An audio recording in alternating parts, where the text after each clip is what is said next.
চলো লাস্ট বিয়ে বাড়িতে কি খাওয়া দাওয়া করলাম তোমাদের সাথে চটপট শেয়ার করে নিই। ভেন্যুটা তো ভীষণই সুন্দর ছিল, নিউ টাউন বিশ্ব বাংলা গেটের একদম সামনে। প্রথমেই ছিল চা, কফি আর গন্ধরাজ ঘোল। এগুলো তো আমি নিইনি, সোজা চলে গেলাম স্টার্টার কাউন্টারের দিকে।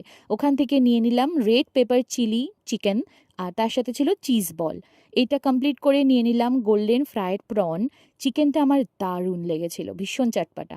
তারপরে অনেক ছবি তুলে প্রচুর গল্প করে চলে গেলাম মেন কোর্সের দিকে। ছিল পিস কচুরি আর ছোলার ডাল। এই দুটোকে ডচ করে আমি চলে গেলাম থালা নিয়ে সোজা ফিশ ফ্রাইয়ের কাছে। নেক্সট নিয়ে নিলাম প্লেন রাইস, আর তারপরে ছিল চিংড়ি মাছের মালাইকারি। এটা খেতে তো ভীষণ ইচ্ছা করছিল, বাট ওই মুহূর্তে কেন জানি না একদম ভালো লাগছিল না।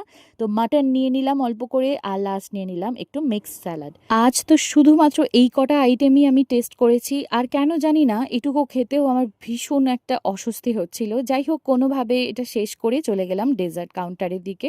কিসের চাটনি সেটা তো বুঝতে পারিনি, তো এখানে 2 চামচ নিয়ে নিলাম, কারণ আমি চাটনি খেতে তো ভীষণ ভালোবাসি।